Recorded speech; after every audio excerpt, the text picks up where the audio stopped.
Вітаю, мене звати Любомир Ференц. І сьогодні ми будемо говорити про надзвичайно важливі речі. Ми переважно говоримо про політичні речі, але Україна перебуває у стані війни із Російською Федерацією. Понад 5% внутрішнього валового продукту виділяється на оборонку в Україні. І більша частина цих грошей йде холдингу, чи точніше концерну, який називається «Укроборонпром». Про «Укроборонпром» переважно всі ви знаєте через журналістські розслідування. Дуже велика корупція. Змінилася влада в Україні, змінився президент, парламент, Кабінет міністрів і нові призначення в «Укроборонпромі». І сьогодні своє перше інтерв'ю в якості заступника очільника державного концерну «Укроборонпром» на телеканалі АТР буде давати Мустафа Наєм. Мустафа Наєм, 38 років, народився у Кабулі, Афганістан. Український політик, журналіст, один із засновників громадського телебачення. Один з перших, хто закликав українців вийти на Майдан у листопаді 2013 року. Екс-член політичної партії Демальянс, народний депутат України 8-го скликання. Був заступником голови фракції блоку Петра Порошенка. Нині заступник генерального директора державного концерну «Укроборонпром» зі зв'язків з органами державної влади, недержавними організаціями та міжнародними партнерами. Мустафа Наєм саме зараз на АТР. Вітаю, Мустафа. Добрий вечір. Отже, а що там за історія така була? У вересні тебе оголосили радником, хоча ти, здається, тоді сказав, що будеш заступником. Я аж наприкінці листопада тебе призначають заступником очільника державного концерну «Укроборонпрому» Айвараса Абрамавічуса. Так. Вересень, хоча тоді ще прозвучало, що ти там будеш працювати. Посада радника, це не є посада, як така. Що відбувалося ці 3 місяці? Чому відразу не призначили заступником? По-перше, ми довго заходили, тому що треба було вписатися в нову штатну структуру. По-друге, це було рішення Айвараса, йому треба було час визначити і ролі, і функції всіх заступників. Ну і є просто питання перевірок, питання проходження поліграфу, питання кадрових речей. Тобто це більше стосувалося цієї сторони. Кадрових, ти маєш на увазі допуску до державної таємниці, так? Є офіційна процедура допуску до державної таємниці, вона триває довше, ніж 3 місяці, тобто по різних посадах, і вона починається після вже призначення, а не до призначення. Але перевірки є, наприклад, ми проходили всі поліграф, є перевірка декларацій, тобто все це тривало якийсь час. Взагалі, якщо дивитися на структуру зараз, яку вибудував Айварас Абрамавічус, заступники мають посади нетипові, так, які були перед тим. Наприклад, твоя посада, вона є новою. Заступник очільника державного концерну «Укроборонпром» по зв'язках з державними органами. Що це означає? Чим ти будеш займатися, тобто, твій профіль? Основний функціонал, який в мене зараз, це якраз дійсно спілкування з нашими регуляторами. Тобто, в першу чергу, це Міністерство економіки, це представник органу управління, тобто уряду. Друге, це питання правоохоронних органів.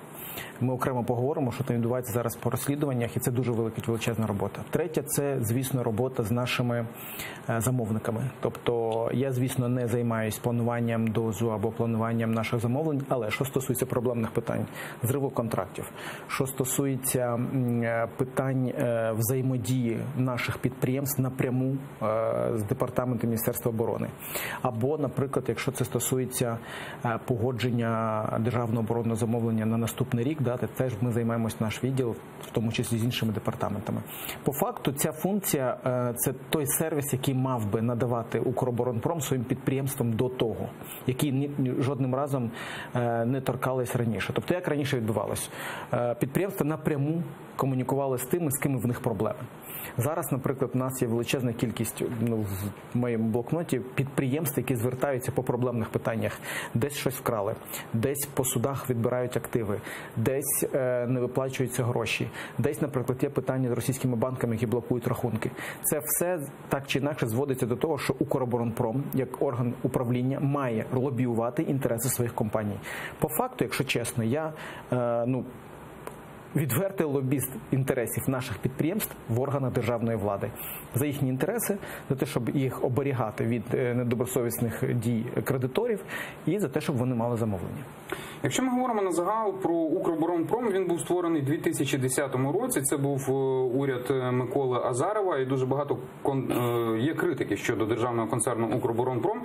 Щоб наші телеглядачі розуміли, коли говорять про державний концерн Укроборонпром, я процитую тебе ж. Так, ти написав, що це понад 137 підприємств, так, коли ми говоримо, там 21, здається, знаходиться на окупованій території, майже 70 тисяч співробітників, 19 тисяч будинків, споруд і земельних ділянок площею 5,5 тисяч гектарів, 583 кримінальних провадження на загальну суму збитків у майже 1 мільярд гривень. Це на загально, це ми говоримо загально, однак я почав з критики. Так, от ти сказав, що державний концерн Укроборонпром, цей, який знаходиться на Дегтярівській, там є велика будівля, він не вирішував проблеми заводів. Але перед тим, як був створений державний концерн Укроборонпром, і зараз досі це відбувається, кожне підприємство, воно може діяти як окрема господарська одиниця. Так, вони і діють. І вони діють. І тому часто доводиться чути, що взагалі оця надбудова, в якій ти зараз перебуваєш, вона не є потрібна.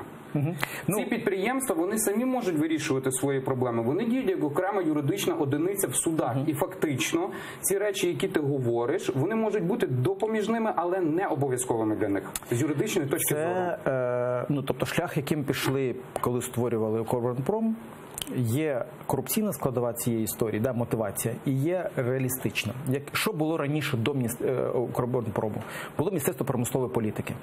Чим воно займалося? Воно регулювало повністю всю цю сферу, управляло напряму підприємствами, ставило директорів, виконувало роль зводження всіх оборонних замовлень і віддавало на підприємства. Це не є правильним шляхом, тому що це якраз є радянський підхід, коли держава у особі регулятора і підприємство як виробник скеровується однією особою. Це неправильно, тобто конфлікт інтересів. Так само, як не може клієнт бути одночасно і директором заводу, який він, продукцію якого він використовує. Тому в всьому світі, і це тенденція вже навіть і в Російській Федерації, яка є правонаступником Радянського Союзу, вони пішли іншим шляхом. Укроборонпром – це по факту бізнес. Це промисловість, яка забезпечує в тому числі стратегічні цілі країни, виконує соціальну функцію, але зрештою це виробництво, яке має керуватися ринковими механізмами. І також в нього є соціальне навантаження у вигляді поставки озброєнь для армії. Тому було розділення, і тоді всі підприємства, вони відійшли якраз в Укроборонпром. Що було неправильно? Було неправильно те, що на той момент, коли створили Укроборонпром, це було по факту каналізація потоків в усіх заводів в одне місце, де концентрувались гроші від підприємств, концентрувалась продукція, і левова частина вона експортувалась, тому що тоді не було внутрішнього вимоги. Державне оборонного замовлення. Так. Воно було, але було мінімальне. Воно мінімальне було, так. І по факту це був інструмент контролю потоків. Чому зараз це потрібно? Я поясню. Уявіть собі підприємство, наприклад, Харківський бронетанковий завод, мій улюблений, який я дуже поважаю, і сподіваюся, що ми наступного року його піднімемо з ніг. Навіщо кожному заводу мати свій департамент, наприклад, маркетингу, свій департамент юридичний, не просто юристи, які підписують контракти, а захисту в судах, представництво в судах. Навіщо йому мати ту сервісну услугу, яку має виконувати якраз Укроборонпром? Це холдинг, холдингова компанія. Всі країни світу, так чи інакше, вони пішли цим шляхом. В усіх країнах, наприклад, Західної Європи, це називається Air and Defense, тобто це оборонні підприємства, які об'єднані в один конгломерат, і вони взаємообслуговують один одного. І друге питання – це по факту те, що відбувається зараз і має відбуватися. Справа в тому, що спроможність української оборонної промисловості надто велика. Ми просто маємо розуміти, щоб просто уявити, 40% усієї оборонної промисловості Радянського Союзу були в Україні. 40% 140-мільйонної країни. Україна, вона входить в десятку найпотужніших експортерів зброї. Є такий шведський інститут, який кожного року показує. Україна там 8-9 місце стабільно займає. І проблема в тому, що при цьому, наприклад, той же Харківський бронетанковий може виконувати потенційно тобто він планувався на 1000 танків на рік. Стільки танків зараз не використовує світ, тобто не в попиту такого немає. З іншого боку, він зараз загинається, тому що він не дозавантажений. Люди тікають, підприємство простоює. Тобто це треба оптимізувати. Саме оборонне підприємство, йому важко це робити.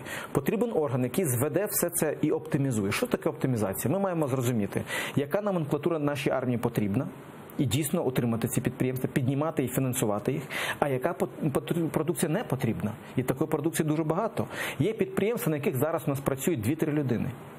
Є підприємства, наприклад, з 137 тільки 96 звітують. Інші не звітують, бо немає взагалі діяльності. Левова частина, основний дохід – це оренда приміщень. Тобто, якщо це залишити самому по собі, воно не буде працювати. Яка в нас ідея? Наша головна ідея – дійсно оптимізувати, віддати те, що не потрібно, або те, що вже не буде ніколи виготовляти зброї. Таких підприємств багато. Віддати на приватизацію фонду державного майна. Нехай держава розпоряджається своїм майном. Ми вирішуємо разом з Міністерством оборони, Міністерством економіки, що ця продукція, яку вони виробляють або не виробляють нічого, не потрібна.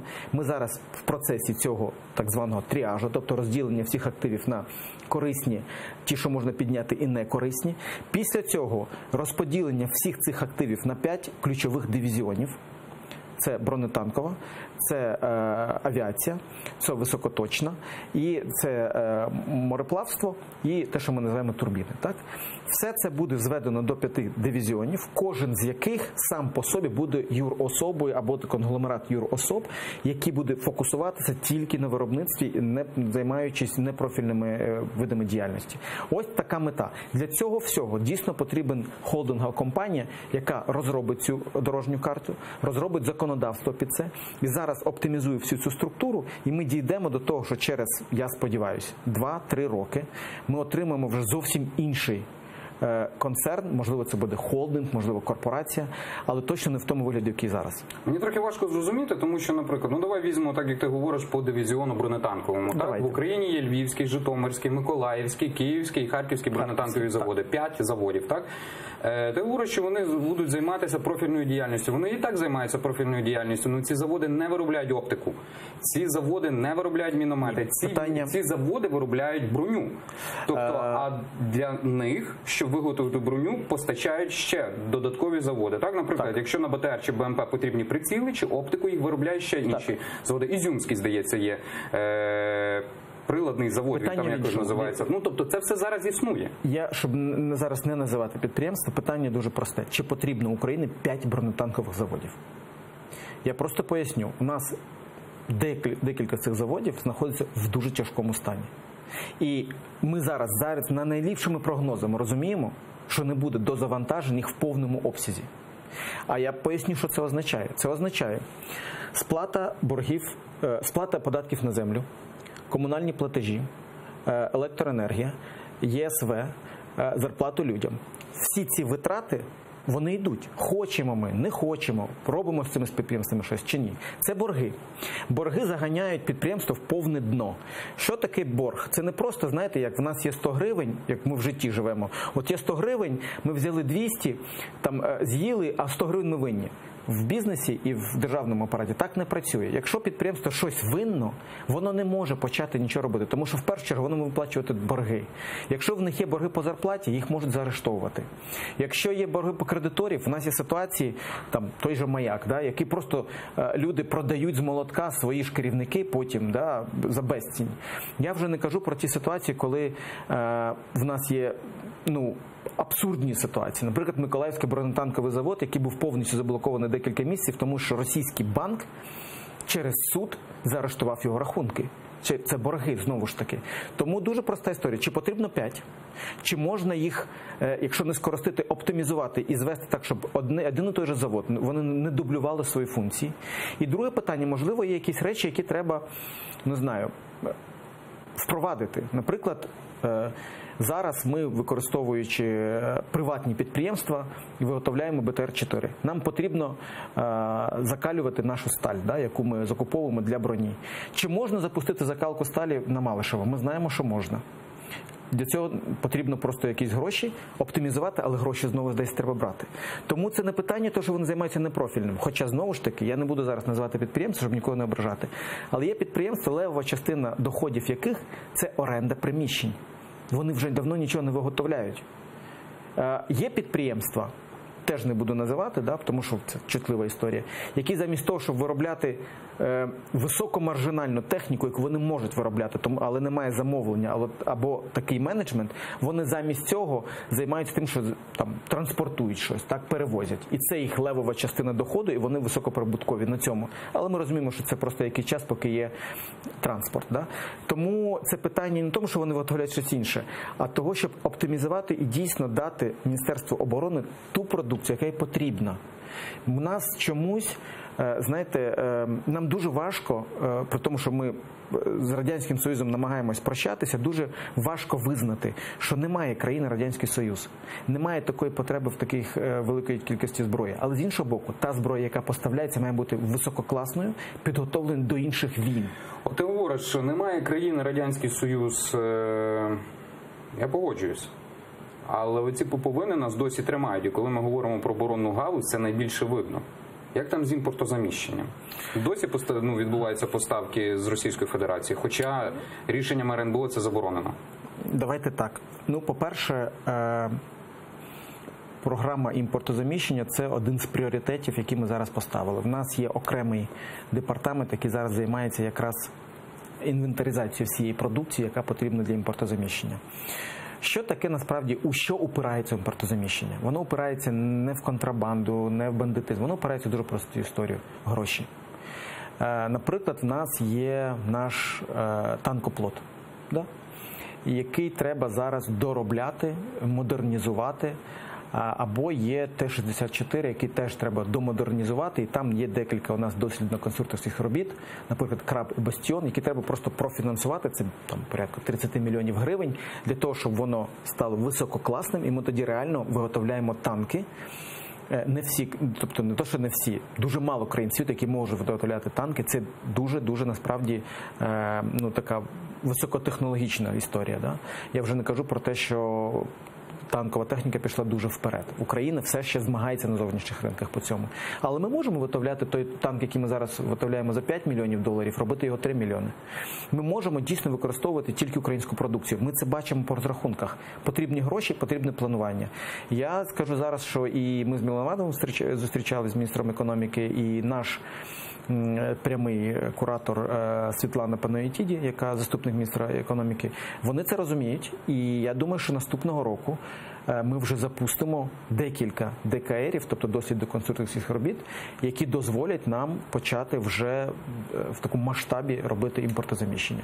Хоча, знову ж таки, так, я визнаю, що дійсно є техніка, яку виготовляє українське виробництво, в якій використовуються російські комплектуючі. Але це не означає, що вони, наприклад, контрабандою заводяться. Хоча, можливо, є такі речі, і ми знаємо, що вони такі були. Але рішенням РНБО це заборонено.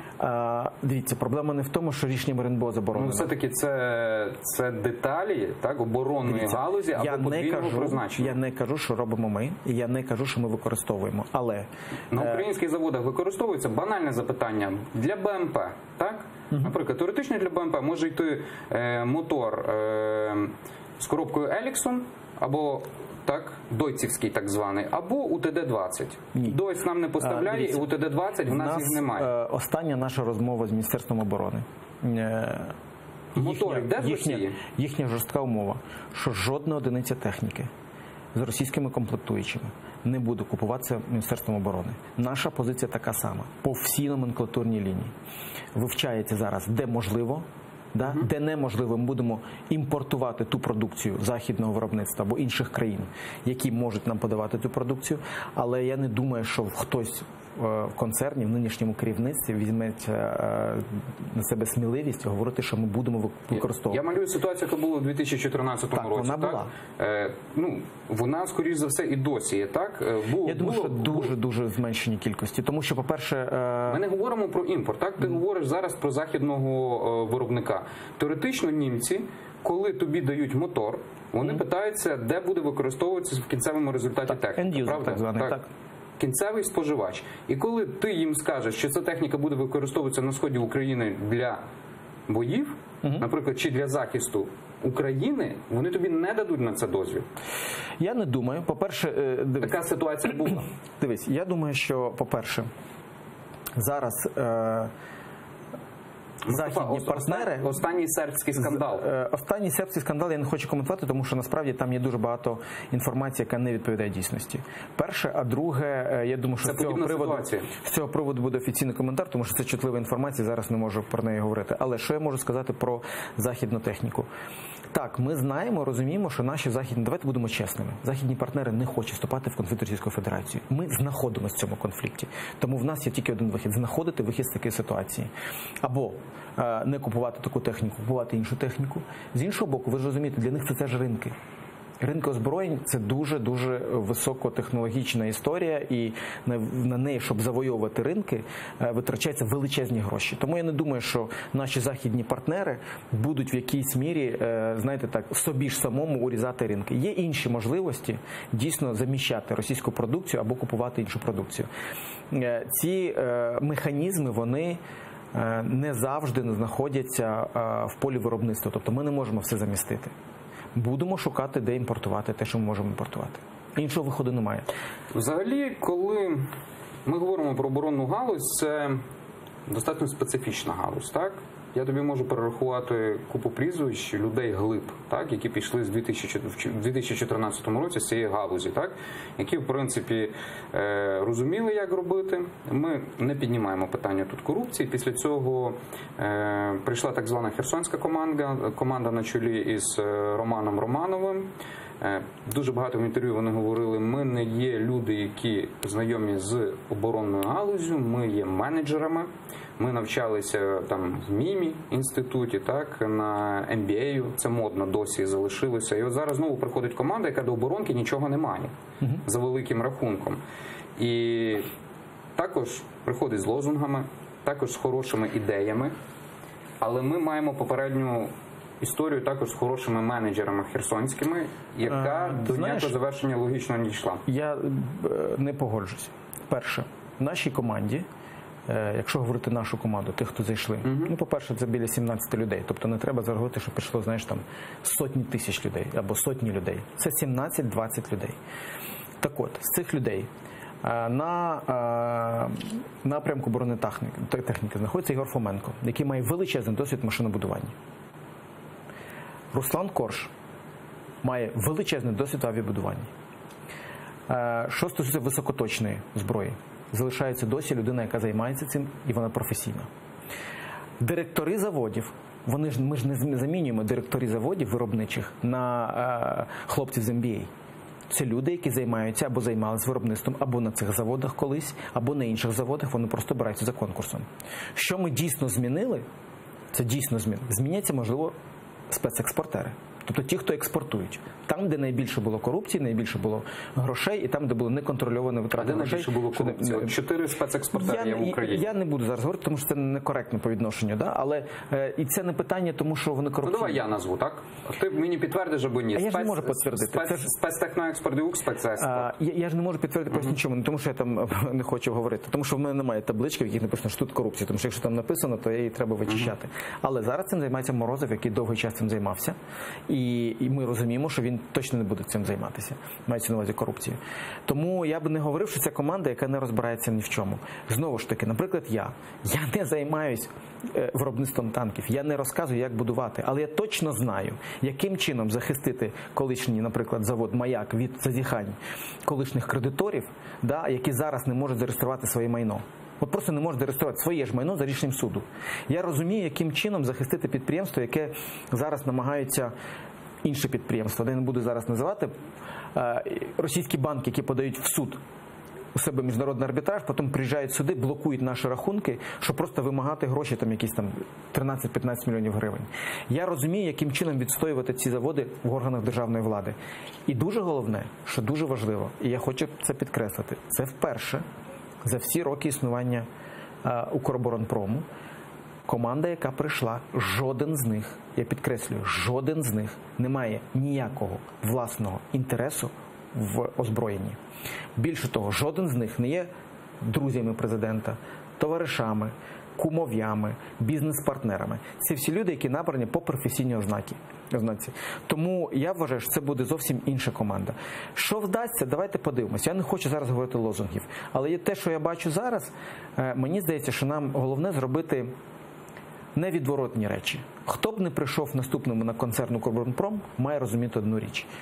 Або це все підніметься з ніг, оптимізується, і ми зробимо дійсно класну оборонку в нашій країні, або ми маємо викреслити себе з статусу країни, який виробляє озброєння і військову техніку. Тому що при всій повазі до всіх цих заводів, левова частина того, що ми зараз робимо на зовнішніх ринках, пов'язано з старою радянською технікою. Ремонти, поставки і так далі. Єдине, там декілька в нас є виробників, наприклад, КБ «Луч», який там дійсно, вони високотехнологічні, високоточні, або радіолокація, там дійсно є. Але левова частина все ж таки не стосується цієї частини. Тому я думаю, що нам вдасться все ж таки припинити кришування в цьому бізнесі, а щоб це був реальний бізнес. А хто зараз кришує? Наприклад, зараз я можу сказати одну річ.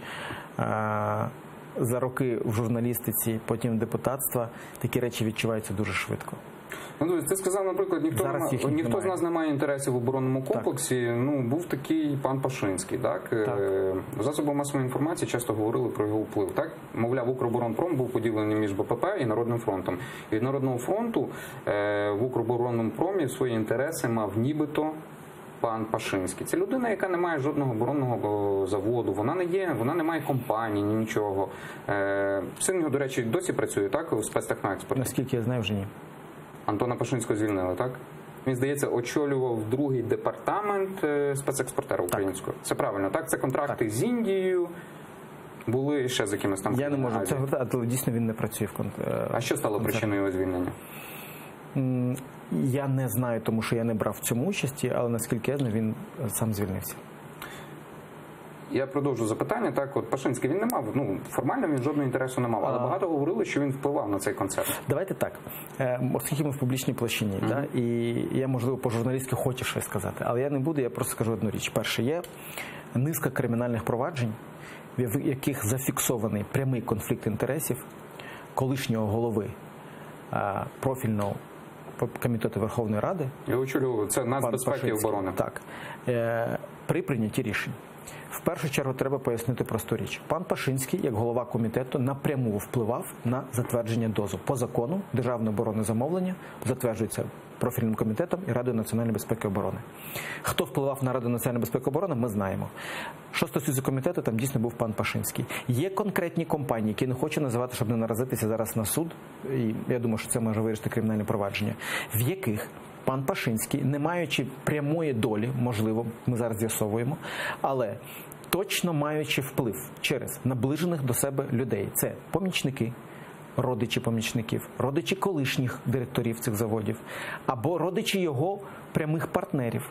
Всі ці люди так чи інакше контролювали ці підприємства. Схема полягала в простій історії, коли державне підприємство, виготовляючи конкретну продукцію, штучно завищувала ціну на свою продукцію, щоб тендер вигравала приватна компанія. В мене дуже просте питання, зараз наші глядачі зрозуміють. От ви на початку сказали, що левова частина грошей оборонки йде на «Укроборонпром». Це техніка, важка техніка. Так, але це не зовсім так. Зараз на даний момент доля «Укроборонпрому» в ДОЗі складає 34%. На початку війни це було 60%. Зараз всі ці, те, що нам не дісталось, 26% пішли в приватний ринок. Є приватні виробники, які дійсно за цей час щось створили. Ноу-хау, самі навчили, що зробити. Але більша частина, це моя особиста думка, суб'єктивно з того, що я дивлюсь в концерні, це вкрадена технологія в «Укроборонпромі», це вкрадені цехи, це вкрадені люди, це штучне заганяння наших підприємств в борги, щоб поруч вставав приватний сектор. У мене питання, звідки взялось за 4 роки війни, всього лише 4 роки війни, 26% дозу в приватному секторі? Ми свідомі того, що якщо це, наприклад, бронетехніка, це ж не те, що щось треба придумувати. Є вкрадені технології. Є ситуації, коли вкрадена технологія передана взагалі на іноземні компанії. Є кримінальні провадження. Іноземним урядом я бачив документи. Є кримінальне провадження, я думаю, що воно вже було оприлюднено, про те, що конкретні компанії в Польщі була передана документація на виготовлення бойової машини, яка копія нашої машини. І вони навчились робити цю машину і продають нам. І при цьому ми знаємо, що ця фірма пов'язана з нашими чиновниками. Можна, звісно, сказати, що в них немає інтересу. Але, знову ж таки, в мене немає жодного друга, який працює в оборонці. Жодного товариша, друга або там родича. Так само немає там в нашого керівника, в наших заступників. Але вони можуть з'явитися, Мустафа. Коли з'являться, про це буде розслідування. Коли я відчую таке, я думаю, що я буду приймати рішення, які я приймав все своє життя. Але я думаю, що до того, у нас інші цілі. От ми говоримо, ти сказав про іноземні компанії, про продаж технологій, і ти кілька разів зачепив тему корпоратизації, так, Укроборонпрому. Що це означає? Потрібен відповідний законопроект? Це приватизація буде? Чи захід інвестора західного? Поясни трохи більше. Я поясню. Оскільки це дійсно наша стратегічна лінія, і я займаюся тим, що лобіюю це, підтримую в орган державної влади. Головна ідея полягає в тому, щоб мінімізувати політичний вплив на концерн і зробити концерн максимально наближеним до стандартів ведення бізнесу. Є так звані стандарти ОСР, які кажуть про те, що регулятор і виробник мають бути повністю відділені. Таким шляхом пішов Нафтогаз, таким шляхом пішла Укрзалізниця. В першу чергу це означає, що ми будемо змінювати дійсно форму власності підприємств, які входять до складу концерну. Частина підприємств дійсно піде на приватизацію фонд держмайна. Частина підприємств будуть об'єднані для оптимізації їхнього виробництва і фінансових показників. Так, для цього потрібно буде змінити закон, який зараз є в Верховній Раді, яким ми керуємось. Це закон про особливості керування підприємствами ОВТ. Треба дійсно робити новий закон. Він вже готовий, він розроблений. Більше того, на останній запит Міністерства економіки щодо того, що ви будете робити з цим підприємством, ми надіслали копію цього закону, очікуємо відгуків, і я думаю, що в наступному році ми вже будемо впритул займатися цією історією якраз корпоратизацією. От ти сказав, що, мовляв, є приватні підприємства в Польщі, які виробляють технології, були віддані чи продані, не знаю, і вони виробляють там бойову машину. Я так зрозумів, ти маєш на увазі БМП, бойова машина піхоти, так? Ні. Щось інше. Нехай буде, так? Бо то, коли говорять бойова машина, це бойова машина піхоти. БМП скорочено, так? БТР – це бронетранспортер. Так. Менше з тим. Однак, коли ми говоримо про технології ті ж самі, от той самий БТР чи БМП, це не є річ, яка робиться на одному заводі. Так? Це є комплексна робота кількох підприємств, так? Які між собою повністю взаємопов'язані. Це технології. І коли, наприклад, ми якесь одне підприємство продамо теоретично іноземній компанії, чи не буде це означати, що, мовляв, ми, наприклад, речі, які теоретично не потрібно відкривати іншим, їм можемо передати в процесі виробництва? Продати підприємство? Ти ж сказав, що, наприклад, деякі підприємства можуть бути приватизовані. Треба розділити. Перше. Підприємство – це комплекс, в який входить майно, виробничі потужності, а також інтелектуальна власність. Документація на виготовлення продукції або на її ремонт – це є інтелектуальною власністю підприємства і концерну, і я не думаю, що хтось буде це віддавати. Ми кажемо зараз про цілісно-майновий комплекс. Перше. Друге. Підприємства Укроборонпрому, які залишаються в Укроборонпромі, вони будуть підпадати під список підприємств, доля держави в яких не може бути менше, ніж 50+1. Ми цей список вже передали, і він вже є в Міністерстві економіки і буде внесений в відповідний закон. Тому жодним чином держава не може втратити, закон забороняє, і буде цей закон внесений в Верховну Раду, напряму втрачати контроль над будь-яким підприємством оборонної промисловості, яке входить в Укроборонпром, і тому ніяких ризиків, що хтось приватний або іноземець зможе контролювати наше виробництво, це Такого не буде. Що потрібно? Дійсно потрібно інвестиції. Чи готові ми запустити якогось іноземця або якусь іншу компанію, інвестувати в наші компанії, не маючи контролю над виробництвом? Так? Чому ні? Це світова практика. Якщо ми з кимось будемо робити спільні підприємства, давайте робити. Ми, наприклад, вкладаємося інтелектуальною власністю, або якоюсь технологією, або промисловістю, там, виробничим комплексом. Хтось інвестує, ми виробляємо нову техніку, яку вони купують або продають. Або є інші історії, коли ми, наприклад, локалізуємо в себе виробництво інших держав. Купуючи якусь технологію, ми можемо збирати її тут в Україні на наших підприємствах, і це, мабуть, теж буде якийсь вигляд або якийсь вид спільного підприємства. Все добре. Ти правильно говориш ті всі речі. Я повністю підтримую як журналіст. Однак є ситуація із Мотор Січчю. Стратегічне підприємство для України. І фактично держава вже втратила контроль. На даному етапі справа є в антимонопольному комітеті. І перед тим, як говорити про продаж оборонної компанії «Мотор Січ», треба з'ясувати, хто вивів її зі списку стратегічних та хотів розпилити. Про це журналістам під час марафону розповів президент Володимир Зеленський. Давайте послухаємо. Наскільки я пам'ятаю, наскільки я знаю, що РНБО вивело «Мотор Січ» так зі стратегічних підприємств української держави. Тобто хтось його вивів. Потім хтось почав купувати акції за кордоном. Ці люди пов'язані. Я знаю, що і антимонопольний комітет, я знаю, що зараз і Абрамавичус в Укроборонпромі, я знаю, що і правоохоронні органи вивчають в цілому цю справу.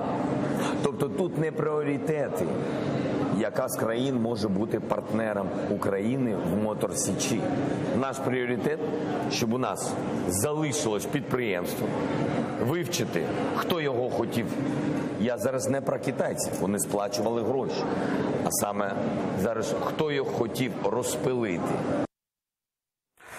І щоб наші телеглядачі розуміли, на початку листопада Wall Street Journal писали, що угоді намагаються перешкодити, так? Тому що фактично потрібен лише дозвіл антимонопольного комітету України на покупку китайськими інвесторами більше 50% «Мотор Січі», і вони обіцяють внести до держбюджету 100 мільйонів на розвиток авіабудівної галузі. «Мотор Січ» – це одне із стратегічних підприємств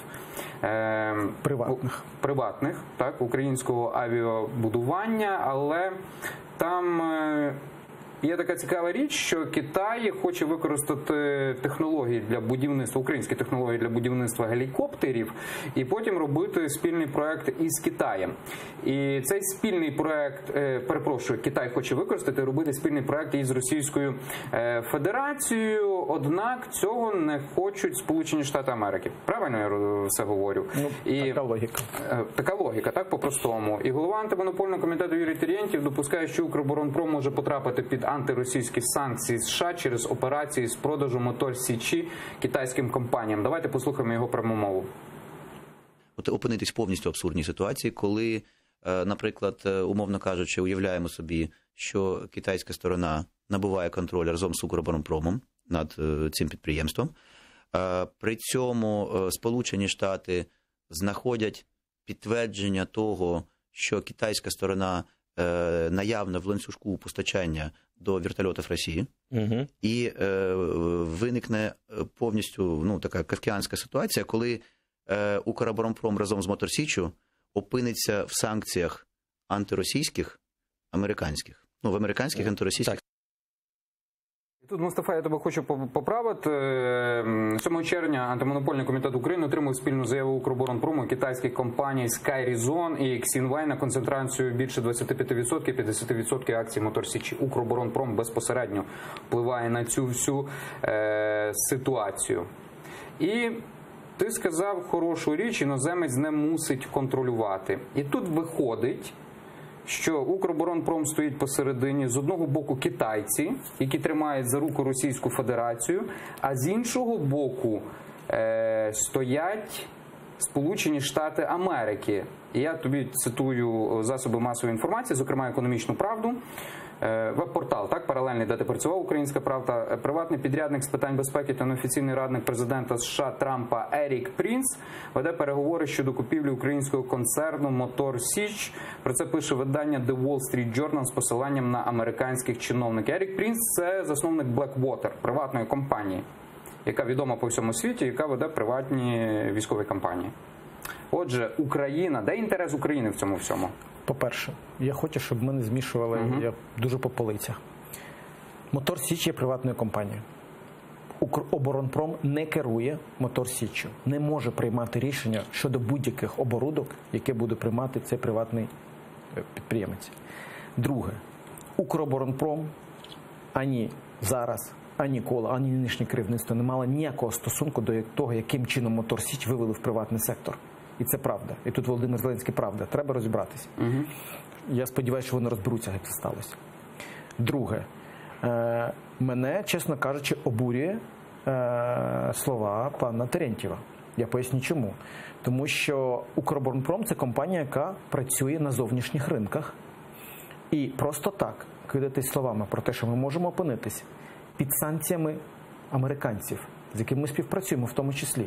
І за того, що буде «Мотор Січ» співпрацювати з Російською Федерацією, це шкодить репутації «Укроборонпрому», і я думаю, що це не на користь країні. Зараз нічого ще не відбулось. А якщо так зробити такі висновки, то можна зробити висновок, що може статися кавказька ситуація, коли антимонопольний комітет прийме незаконне рішення, і очільники антимонопольного комітету можуть опинитися під розслідуванням. Може таке статися. Кавказька ситуація, да?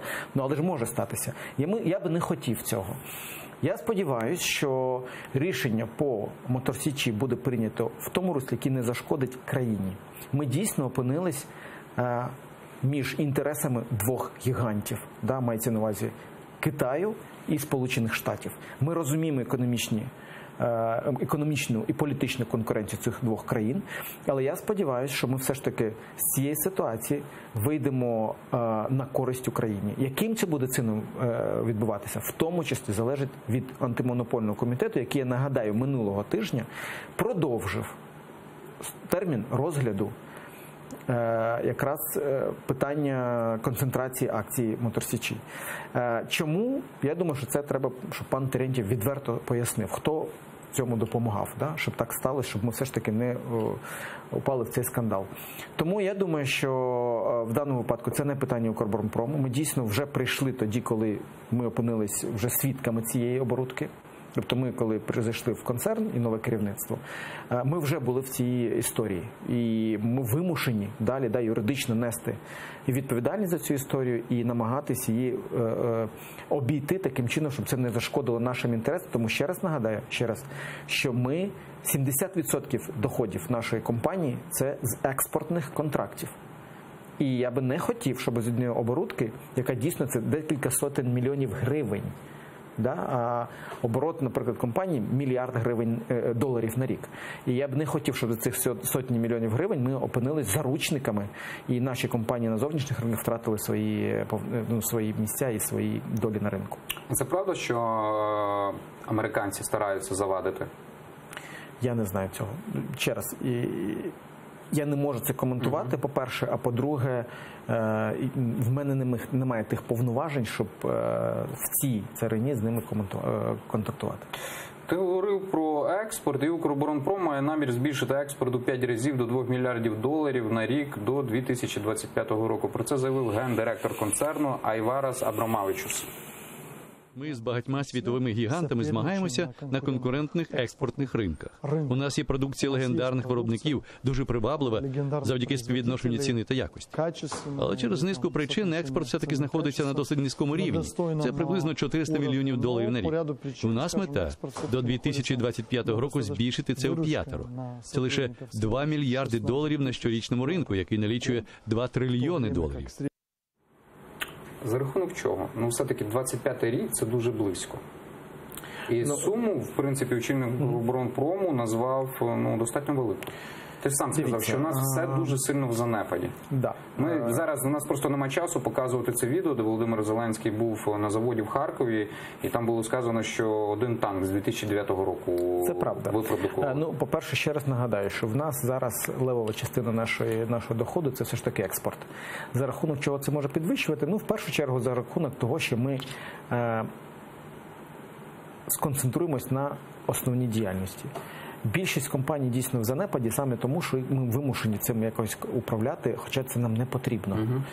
І друге питання – це, я просто, щоб ми уявили, в якій реальності ми живемо. Уявіть собі просто, Радянського Союзу немає вже 30 років. Да? Поруч з нами Російська Федерація, яка фінансує шалені гроші в оборонку. І Україна, в якій першим генеральним директором нашої Укроборонпрому була людина, яка зараз є героєм Російської Федерації, пан Соломатін. Людина з радянським паспортом, російським паспортом. І ось в цій ситуації, коли ми 30 років не інвестували в цю історію, ми продовжували вигравати позиції на ринках зовнішніх у Російської Федерації.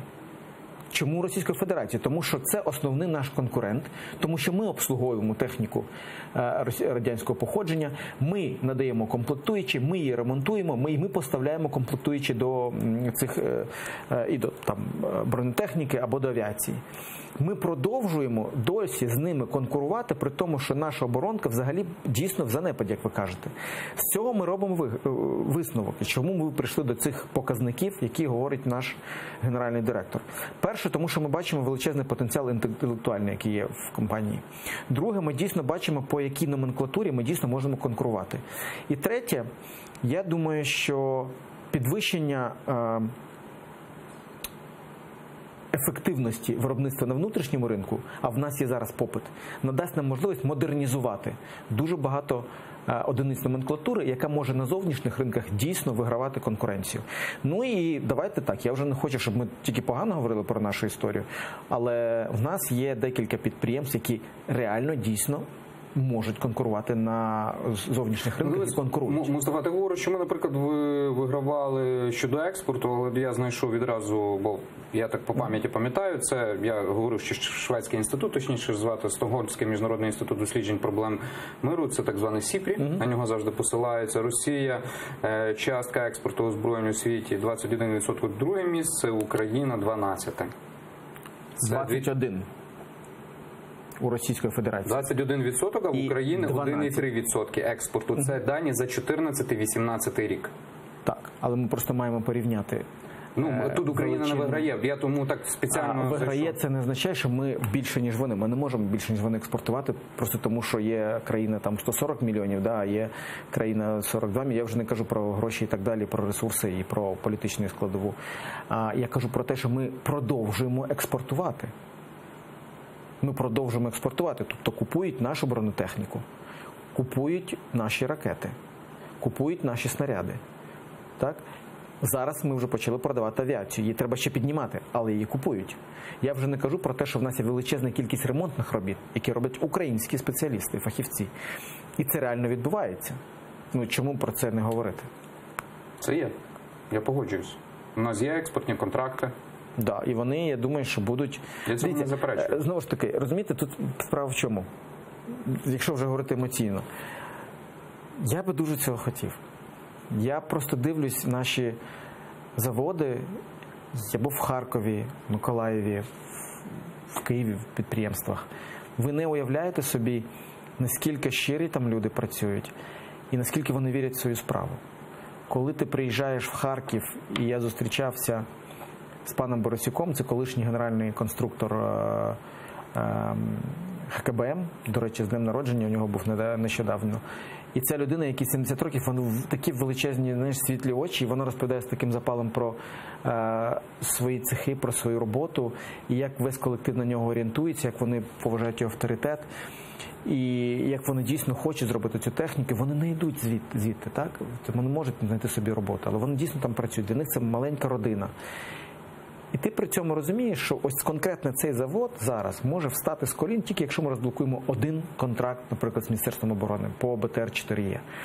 Я сподіваюся, що наступного тижня у нас будуть новини по цьому контракту. І я дуже величезним подякую до Олексія Гончарука, який прислухався зараз. Дуже багато що робить, до міністра оборони. І президента, до речі.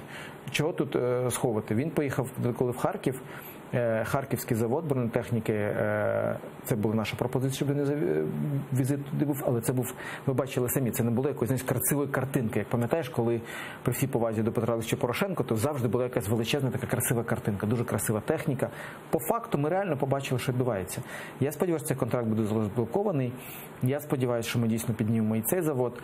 І я не хочу бути там голослівним, але мені здається, що за 20 років, 10 років існування концерну жодного разу, жодне керівництво не займалось захистом інтересів виробників. Був захист власних інтересів, потоків, спецекспортерів, там, не знаю, своїх приватних компаній, але жоден з них не приходив до колективу. От я нещодавно був на Маяку. Дуже їм вдячний. Коли ти приходиш, кажеш, скажіть, які у вас проблеми. От можете сказати, які у вас проблеми. І коли ти чуєш, що колишні керівники виводили за безцінь величезні площі в центрі міста, величезні, це гектари землі. Коли ти розумієш, що по рішенню суду вони мають право існувати в своїй власній будівлі, а їх звідти зараз виганяють, і коли ти їм кажеш, слухайте, а давайте підемо в суд. Ну, тобто нормальна реакція будь-якої людини. Він каже, що так можна? Звісно, можна. А давайте почнемо кримінальне провадження. А можна? Можна. А давайте почнемо реєструвати ваше майно.